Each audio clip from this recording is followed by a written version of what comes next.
예수님은 그리스도시요 살아계신 하나님의 아들이십니다. 기독교 강요를 우리가 이제 세 번째 시간입니다. 첫 번째 시간은 두 번째 시간까지 실제로 하나님을 아는 지식을 말했습니다.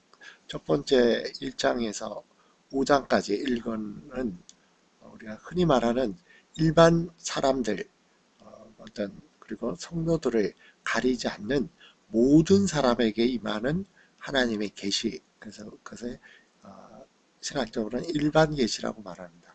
칼빈은 이 말을 쓰지 않았습니다. 왜냐하면은 칼빈 이후에 개혁주의 신학에서 이제 쓰여졌고, 일반 계시와 특별 계시가 쓰여졌고 나누어서 쓰여졌고, 그리고 이것이 일반화되는 되기 전이었기 때문입니다.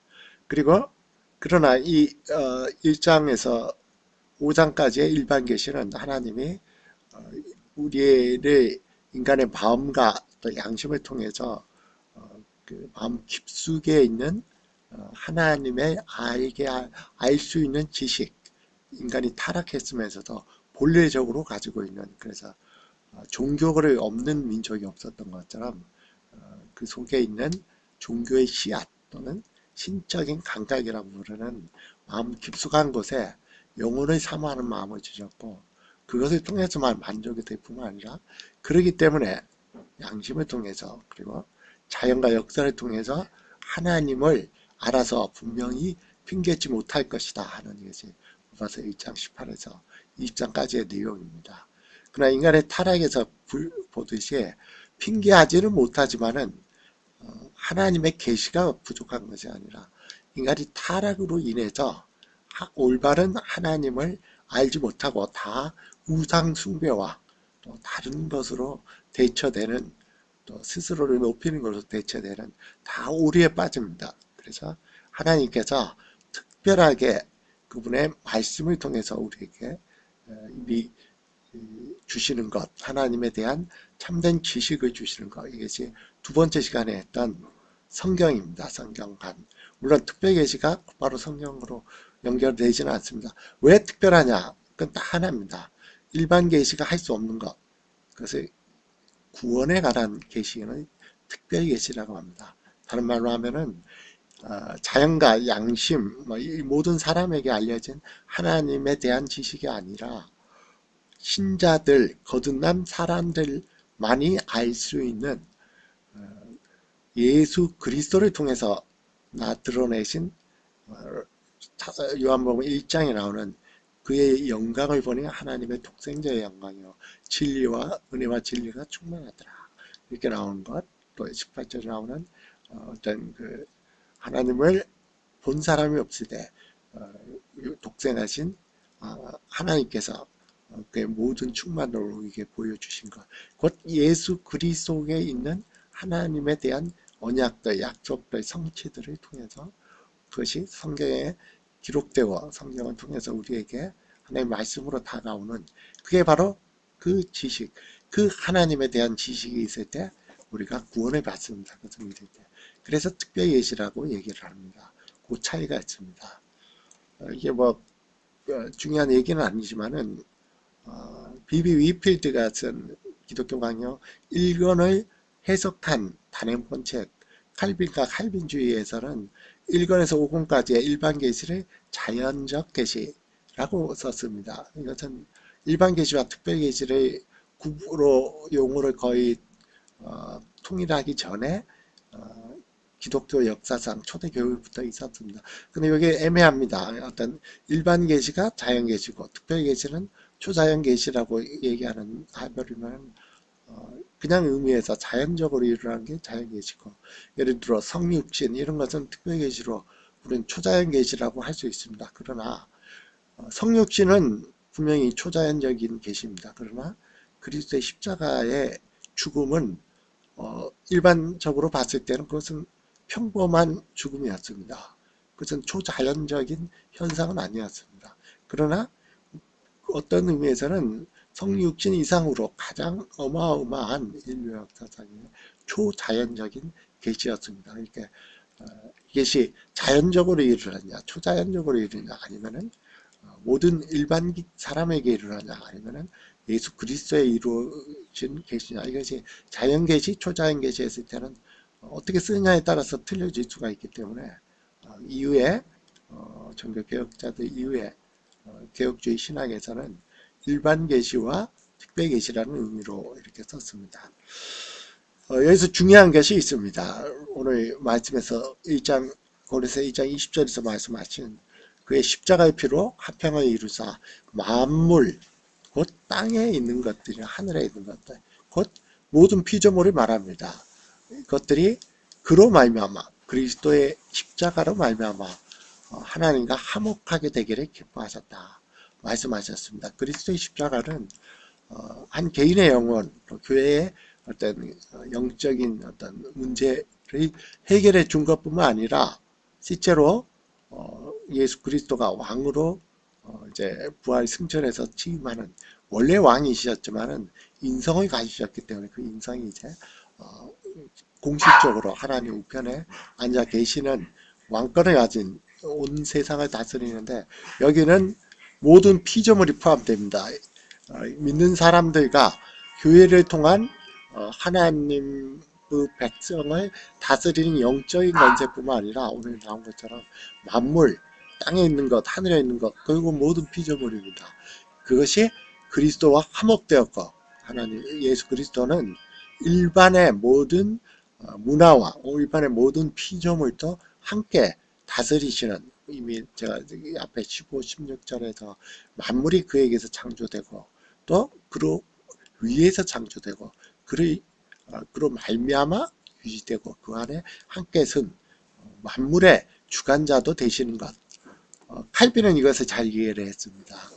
오히려 같은 종교개혁자 비슷한 시대에 있었던 루터나 쯔빙글리보다 칼빈이 이런 일반 은총적 영역, 교회 밖의 모든 영역도 하나님의 주권 아래 그리스도의 통찰에 있다, 이것을 안 사람이 가장 어떤 완전하지는 않아도 이것을 잘 알았던 사람이, 그리고 이것을 표현했던 사람이 칼빈입니다. 그래서 헤르만 바빙크가 1908년에서 9년 사이에 지금 구 프린스턴 대학의 그 특별 논문 형식으로 쓴 칼빈 탄생 400주년 기념 논문 중에 제목이 아예 칼빈과 일반 은총으로 나옵니다. 저는 그것을 포함해서 가장 중요한 일반 계시와 특별 계시와의 관계를 설명하고자 합니다. 이것이 왜 중요하냐? 이것은 이 질문과 같습니다. 우리가 신앙생활을 하는 것, 그리고 복음을 전하는 것, 그것만 가치가 있고 우리가 직장 생활하는 것, 나머지 모든 것은 영적인 복음 전하고 또 신앙생활 하는 것을 위한 하나의 수단이냐, 이것은 뭐 그만둬도 별 중요하지 않냐, 이런 의문을 가질 수가 있습니다. 또 반대로 사회에서 중생하지 못하는, 거듭나지 못했는데 어떤 경건한 문화, 성경적인 문화가 형성돼서 사회가 개혁된다 해도 아니 중생하지 못한 사람들에게 어떤 것이 건전하게는 남아있지만 그게 무슨 상관이 있느냐, 이렇게 될 수가 있습니다.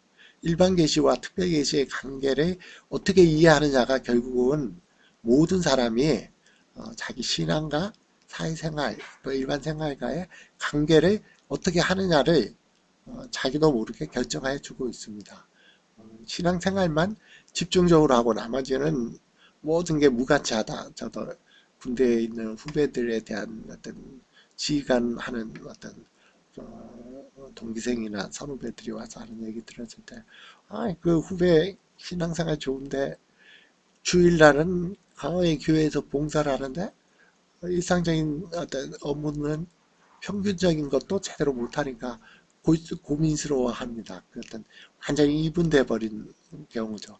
이러한 사람들의 경우, 성도들 경우에는 일반 계시와 특별 계시와의 관계, 또는 이것을 다른 말로 하면 창조와 또 새롭게 거듭나는 재창조와의 관계에서 재창조막, 영적인 것만 최고의 가치로 쓰고 나머지 일반 계시적인 것, 일반 음성적인 것을 다 무시해버린 결과입니다. 일상적인 삶은 어떻게 살아도 좋고 이거는 수단밖에 안 된다 하는 것이 됩니다. 반대가 되면 극단적으로 그 구별이 없어집니다.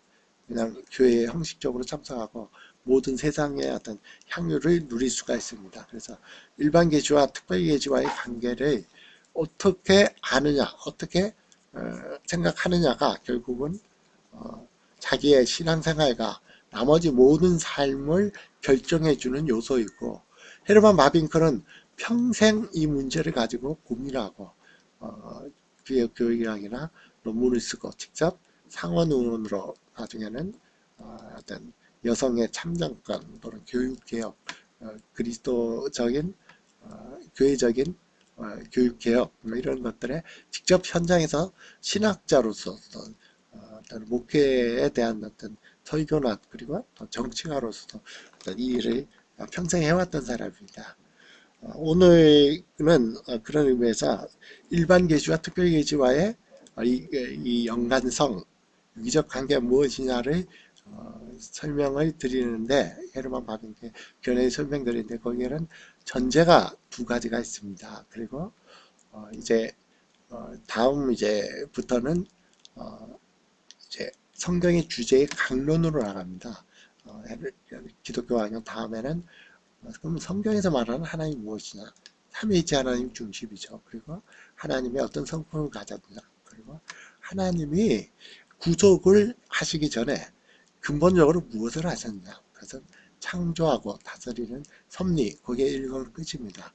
그게 끝났을 때 저는 오늘 이 특강 헤르만 바빙크의 일반 계시와 특별 계시와의 유기적 관계가 오늘까지고, 이것을 적용한 칼빈이 말한 창조와 섭리에 나타난 칼빈의 사상과 연계해서 그러면은 기독교적인 어떤 것이 반기독교적이든 친기독교적이든 간에 사회를 향한 복음 전파와 사회적 책임이 교회와 신자들에게 어떻게 균형 있게 이루어지느냐를 이건 마치는 부분에서 또 한 번의 특강을 하고자 합니다.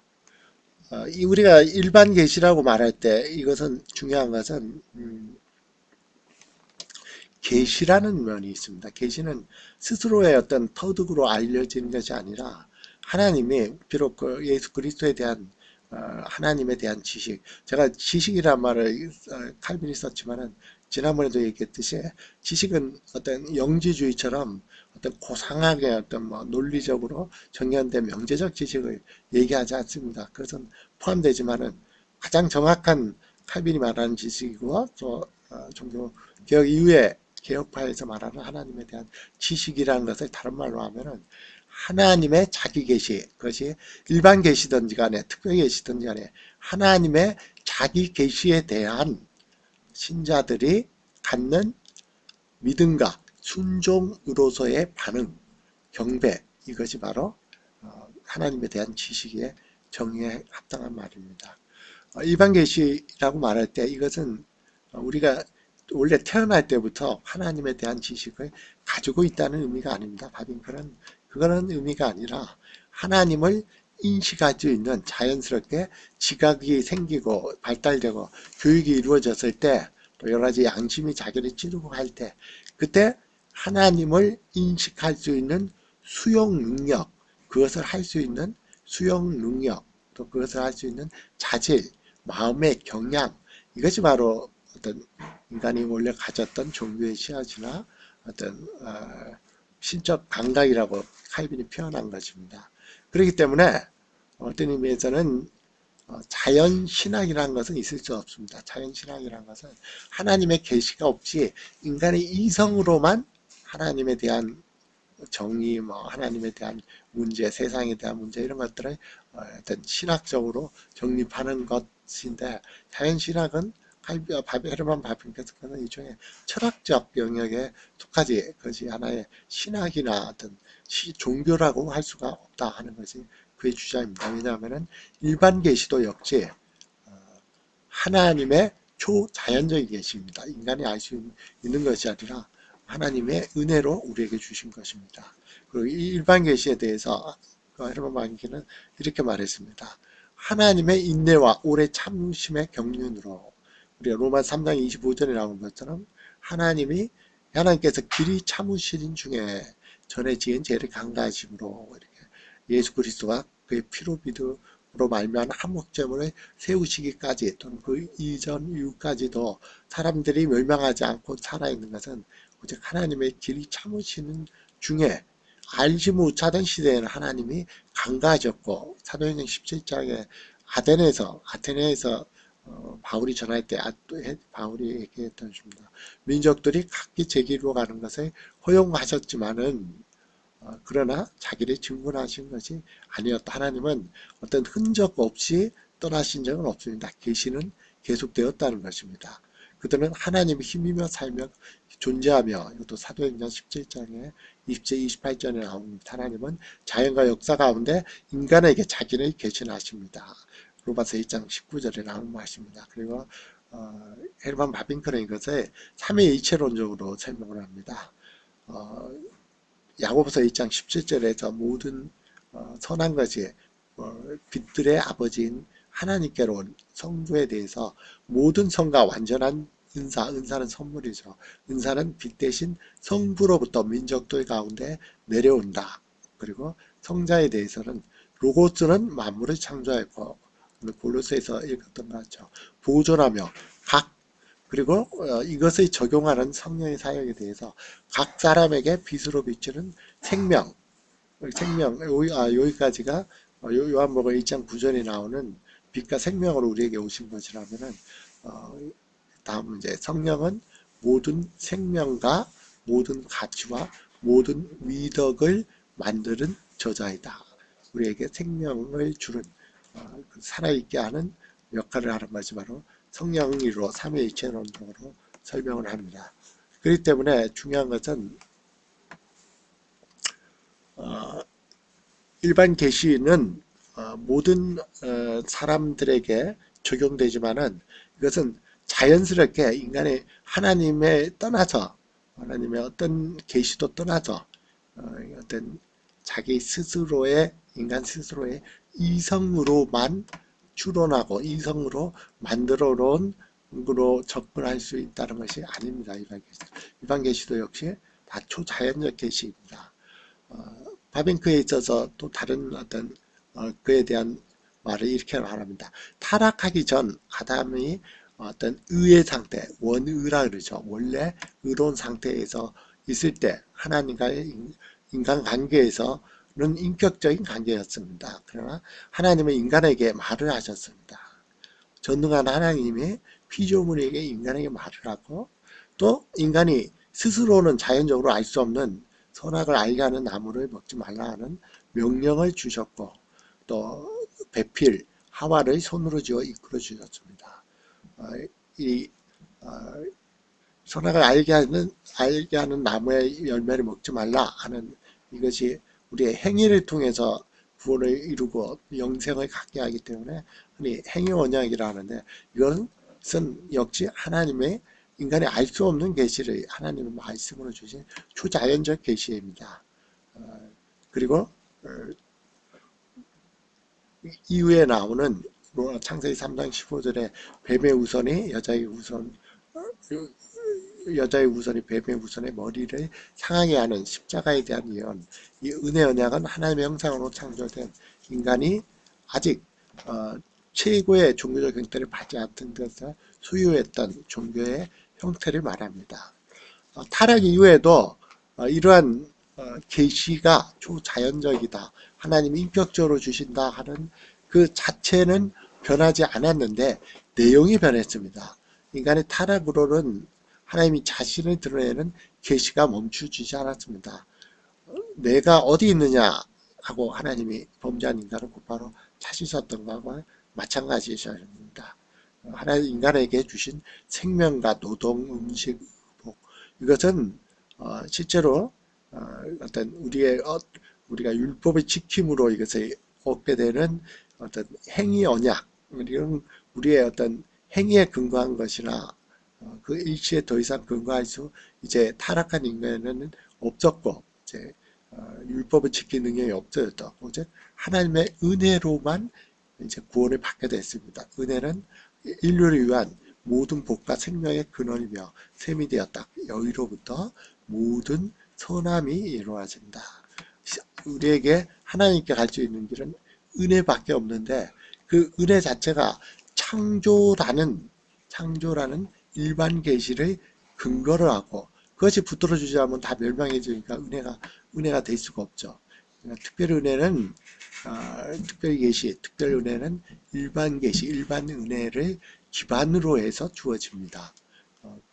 그리고 중요한 것은 그럼에도 불구하고 일반 계시가 갖는 이미 제가 말씀하셨던 인간의 죄성으로 인해서 이 일반 계시는 불충분해서 하나님을 잘 알 수 없는 것이 있고 그렇기 때문에 이 6장에서 10절에서 말했던 것처럼 하나님은 객관적으로는 하나님에 대한 지식을 주는 성경이 필요했고 주관적으로는 이것을 우리가 성령께서 비춰주는 조명을 통해서 하나님을 성경을 통해서 알 수 있고 성경을 통해서 자기 양심이나 자연과 역사를 통해 봤을 때 알 수 있는 이 주관적으로는 신앙의 눈, 신앙과 어떤 그 말씀이라는 성경의 이 두 가지를 주심으로 인해서 자기를 계시하셨습니다. 일반 계시는 그런 의미에서 이런 것을 소유하지 못했던 그 자체에 문제가 있고 또 중요한 불충분성은 그 자체가 가진 것 이미 말씀드렸듯이 하나님이 존재한다. 하나님이 어떤 속성을 갖는다는 걸 제공하지만은 그 하나님 성부 하나님께로 가는 유일한 길인 그리스도의 인격에 대해서는 일반 계시는 전혀 말하지 않습니다. 일반 계시는 은혜와 용서에 대해서는 전혀 모릅니다. 항상 일반 계시는 종종 그러기 때문에 로마서 1장 18, 20절 마지막처럼 누구든 핑계하지 못한다 하는 진노의 계시가 됩니다. 타락한 인간에게 주어진 은혜와 용서는 자연인이 타락한 사람이 어떤 필연적으로 나타내는 행위가 아닌 하나님의 기뻐하시는 뜻, 그 은혜가 있어야 됩니다. 그래서 특별 계시를 믿는 것은 두 가지를 포함합니다. 예수 그리스도 안에 있는 하나님의 약속, 신실한 약속, 하나님이 우리에게 온유하고 자비를 베푸시는 하나님이시라는 것, 그 언약을 믿는 것, 복음을 믿는 것과 그것을 계시하신 성경이 하나님의 말씀이라는 걸 믿는 것, 두 가지를 포함하는데 이 믿음은 자연인이 스스로 가질 수 없는 하나님께서 특별하게 주시는 은혜, 거듭나게 하는 은혜, 성령께서 마음을 비춰주실 때만이 가질 수 있는 은혜이다 합니다. 일반 계시는 인간의 의식은 어떤 깨우침은 줄 수 있습니다. 그러나 그 말처럼 인간의 본성의 그 깊은 존재의 변화를 일으키지는 못합니다. 또 일반 계시 자체가 항상 오류가 섞여 있고 희미하고 부족합니다. 그리고 많은 경우에는 좀 엘리트나 또 그것을 감지할 수 있는 일반 대중이 접근하기에는 너무나 멀리 떨어져 있기 때문에 바른게 얘기처럼 일반 계시의 역사는 헬라 시대, 그리스 시대에는 예수님 시대에 왔던 어떤 잘 정교하게 시작했지만은 회의론 모든 게 잘 모르겠다 하는 회의론에 빠졌고 염세주의 회의론에 빠졌고 중세에는 어떤 영적인 보이지 않는 가치를 무시하고 보이는 요즘과 같은 강학적인 것을 중요시하는 유명론 이게 제 어떤 유물론으로도 갔고 오늘날에는 하나님이 있는지 없는지 모르겠다 하는 이 불가지론으로 종교에 되었다 하는 헤르만 바빙크의 견해는 상당히 의미가 있습니다. 그리고 일반 계시가 그 자체가 불충분한 것은 이러한 자연적인 종교 것이 어떤 민족도 만족하지 않았고 이성 종교로 세워진 어떤 종교도 존재하지 않는다 하는 것을 통해서 일반 계시가 가진 문제를 말합니다. 그러나 정말 중요한 것은 오늘 봉독했던 것처럼 예수 그리스도의 십자가를 비는 온 세상에 대한 화목이고 예수 그리스도는 이방 세계의 하나님도 되십니다. 그래서 우리는 믿음을 가졌을 때 기독교인들은 이방 종교인들, 사제든 그 어떤 다른 그 성직 종교의 성직자들이지 다른 문화들이든지 이런 사람들과 만날 때 편안하게 만날 수가 있습니다. 왜냐하면 그들은 예수 그리스도의 하나님을 모르지만은 그들 역시 하나님의 일반적인 통치 아래 있기 때문에 그 일반 계시의 공통적인 기반 위에서 편안히 만날 수 있고 그들의 성령을 통해서 상대방을 볼 수가 있습니다. 헬만 바빙크가 들었던 이 말은 일반 종교에서 나타난 그것은 모두가 하나님이 인간을 찾아오는 게 아니라 인간이 참선을 하던 무슨 이슬람처럼 하루에 5번 기도를 하고 또 그 방향은 어떤 성질을 향해야 되고 수많은 자력 종교입니다. 내가 열심히 노력해서 하나님을 신을 찾아 나가야 되는 이 자력 요소는 실제로 선악을 알게 하는 나무의 실과는 먹지 말라. 이것을 잘 지켰으면 아담과 하와가 영생에 대한 하나 소망을 이 시험적 계명을 통과했을 때는 완전한 영생에 이르렀을 텐데 이것이 이제 타락으로 인해서 폐기되었는데 인간의 의식 속에는 폐기된 이 행의 언약의 왜곡된 형태로 남아있는 것이 모든 다른 종교에 있어서 은혜를 모르고 스스로의 힘으로 하나님을 찾으려는 폐기된 선악과 나무의 계명을 다른 방식으로 지키는 것에 불과합니다. 그리고 실제로 인정할 수밖에 없는 기독교 초기부터 다른 종교나 다른 역사, 다른 어떤 이방 철학에도 파편적이지만은 어떤 진리에 속하는 것이 있습니다. 이것은 이미 창세기 3장 15절에 줬던 원복음이 대한 어떤 희미한 흔적들과 일반 계시로서 예수 그리스도가 로고스 성자로서 이것은 구속하는 사역이 아니라 모든 만물을 지으시고 그가 통치하는 말씀으로 세상을 유지한다 하는 로고스의 일반적인 일반 은혜의 조명의 결과로 부분적이나마 이런 은혜가 있기 때문에 이방사회에도 문화를 일으키고 또 어떤 나름대로의 그 사람들에게 어떤 위안과 평안을 주면서 그리스도의 복음으로 인해서 그들이 구원받을 때까지 인류가 멸망하지 않도록 해주는 의미를 가졌습니다. 이 일반 계시로 인해서 우리는 영원히 이원론으로 빠질 수 있는 것이 극복이 됩니다. 세상과 하늘나라, 자연적인 질서와 윤리적, 도덕적 질서, 창조와 그리스도 안에 있는 중생되는 재창조, 거룩하고 흠 없는 것들, 이런 것과 다른 모든 것, 이런 것들의 연결이 공통적 기반이 바로 일반 계시로 있기 때문에 우리는 일반 계시 안에서 세상의 어떤 의미에서는 편안하게 만날 수가 있고 그들의 성령의 눈으로 믿음을 가진 성령의 눈으로 그들을 볼 수가 있는 것입니다. 마지막으로 일반 계시와 특별 계시가의 유기적 관계에 대해서 말씀을 드리고 설교를 마치겠습니다.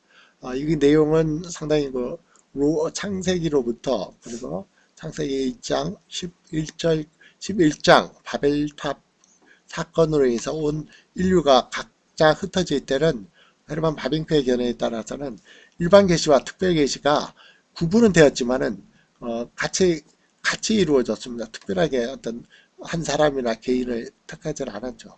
그러나 창세기 12장 이제 처음부터 하나님께서 아브라함에게 이르시되 하고 넌 너희 본토 친척 아비 집을 떠나 내가 내게 지시할 땅으로 가라. 아브라함을 부르셨죠. 그래서 이스라엘 민족을 부르셔서 특별 계시 창세기 3장 15절에 주어졌던 원복음을 좀 더 명확하게 하시는 약속으로 주시는 내 피로 말미암아 천하 만민이 구원을 받는 아브라함의 후손 예수 그리스도를 통한 인류의 구원에 대한 특별 계시를 온전히 보존하기 위해서 이스라엘 민족을 택하셨고 나머지 민족은 이미 앞에서 제가 읽었던 사도행전 14장 16, 17절이라고 보잖아요. 각기 제 길로 가는 것을 허락하셨지만 그들에게도 일반 계시는 적용되고 있었습니다. 그래서 그 이후에 그리고 구약이 끝나갔을 때 이제 이스라엘 민족 안에서 특별 계시를 하나님께서는 그리스도의 탄생 전까지는 특별하게 좀 더 완전하게 보존하기 위해서 그것을 이스라엘 민족에게만 알리셨다면은 이제는 이스라엘 민족이라는 껍질이 벗겨짐으로 인해서 이 복음은 오늘 그리스도의 십자가의 피로 모든 만물이 화목되기를 기뻐하셨느니라 하는 이 말씀이 이루어진 것처럼 이제는 이스라엘 민족이 아니라 모든 사람에게 특별 계시가 알려지는 시대에 우리가 들어와 있습니다. 여기에 대한 세부적인 것은 제가 어떤 홈페이지에 올리는 글에 참조를 하고 궁극적으로 말씀을 드린다면은 일반 계시와 특별 계시와의 유기적 관계는 그러면 어떤 관계가 있느냐? 바로 여기에 나옵니다. 특별 계시는 분명히 타락 이후에 점차적으로 사람들의 삶에 들어온 모든 부패한 것 그리고 그에 반대되는 어떤 악한 것, 제약들 이런 것과는 반대로 놓여 있습니다. 그럼에도 불구하고 특별 계시는 아마 이미 말씀드렸듯이 일반 계시가 동일한 예수 그리스도, 동일한 하나님으로, 동일한 성령으로부터 온 일반 계시를 기반으로 하는 가운데 주어진 특별 계시이고, 그리고 여러분 바빙크는 특별 계시는 일반 계시에 의하여 인간의 본성에 처음부터 놓여져 있는 종교의 씨앗, 또 이것을 통해서 인류가 지속적으로 보존되어지고 그리고 이 바탕 위에서 일반 계시가 취한 것을 확증하고 완성하는 의미로 말했습니다. 이 의미는 제가 이제 1권 다 끝나면은 칼빈의 창조와 섭리론을 해야 이것이 들어갈 수가 있습니다. 그때 그 의미를 말씀을 드리겠습니다. 한 가지 예만 들어서 제가 이것을 설명드리겠습니다. 야고보서 아니 저 영적인 싸움이 나오는 에베소서 6장 1절에 3절에 보면은 자녀들이 부모에게 순종해야 된다는 말씀이 나옵니다.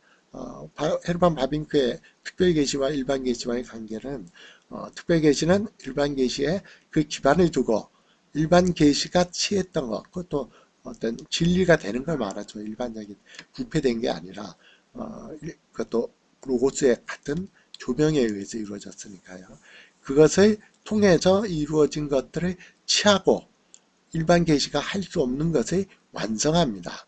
이것은 인간의 구원, 교회의 영적인 영역뿐만 아니라 모든 피조 세계에 이루어집니다. 그러나 중요한 것은 요즘에 뭐 사회복음처럼 뭐 데모하는 데마다 따라다니는 어떤 급진 사회복음 운동과는 전혀 무관합니다.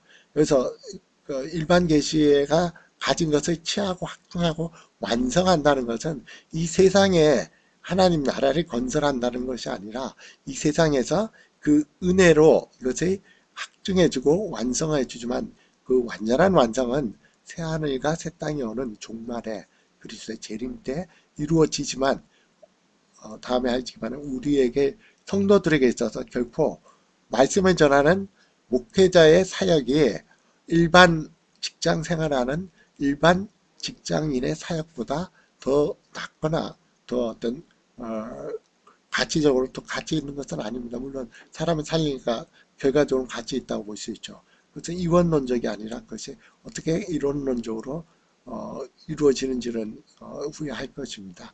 그리고 중요한 것은 한 가지 예를 든다면은 에베소 6장 1절 3절에서 나오는 것처럼 내 부모를 주 안에서 공경하라. 이것이 옳으니라. 1절에 이렇게 나옵니다. 사도 바울이 그렇게 말합니다. 부모를 공경하는 것은 동서고금에서 어느 문화이나 다 있습니다. 그렇기 때문에 이것이 옳으니라. 이것이 바로 일반 계시적 의미입니다. 인간의 양심 속에 부모를 공경해야 된다는 것은 의식이 있으면 다 가지고 있습니다. 그것은 하나님이 인간에게 주신 마음에 새겨진 율법이기 때문입니다. 그리고 이것을 통해서 먼저 이렇게 일반 계시로 주어진 것에 이것이 옳으니라 했고 2절에서는 이것은 약속이 있는 첫 계명이니 하고 율법을 통해서 이것이 명확하게 드러내줬습니다.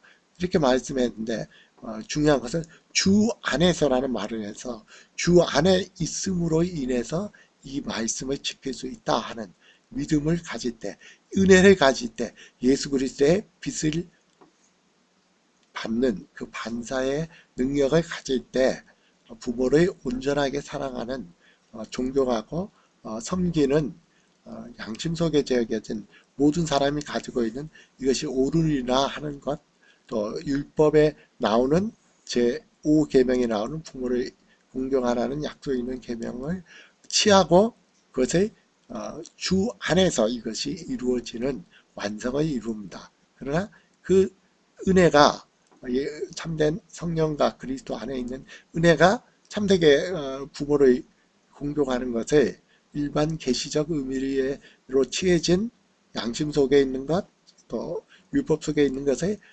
취하고 확증하고 완성하지만 세상에서 온전하게 100% 부모에게 순종하고 공경하지 못하는 것처럼 그것은 마지막 날에 어떤 하나님의 새하늘과 새 땅 그리스도의 재림 때 이것이 완전하게 우리가 새롭게 더 변화된 모습에서 이루어질 것입니다.